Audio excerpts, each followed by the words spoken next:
Bwana, mimi leo nakusanua kitu kimoja ambacho natakiwa kielewe kwamba kuna wasanii ambao wanafanya vizuri sana. Just hebu angalia hii video hapa juu. Huyu jamaa anaitwa Mike Song, ni jamaa anafanya vizuri sana. Hii ngoma inafanya vizuri sana, inaitwa Pana. Unaweza ukaenda YouTube ukaenda kuisikiliza. Huyu jamaa anafanya vizuri sana. Huyu jamaa anaitwa Mike Song bwana, nenda akamsupport. Huyu jamaa ni mkali sana, ni mnyama sana, wanafanya vitu international sana, lakini media za Tanzania haziwapi sikio. Yaani media za Tanzania haziwapi sikio.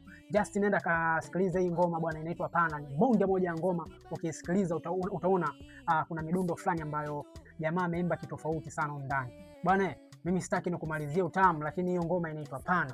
Just unaenda kuisikiliza, unaisikiliza kwa makini, unaisikiliza hii ngoma. Hii bwana inaitwa Squeeze na mimi naitwa Kazazengwa. Let's do this.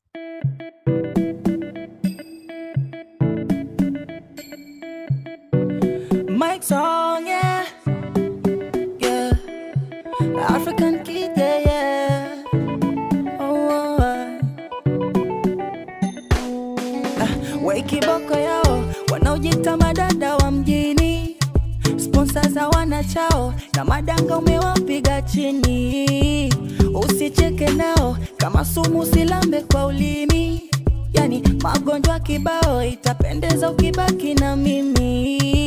Sio jana tu, kitambo niko naye.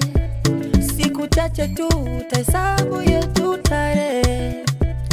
Basi anataka dance, anataka kiss me, anataka anataka pipi, anataka dance, anataka kiss me, anataka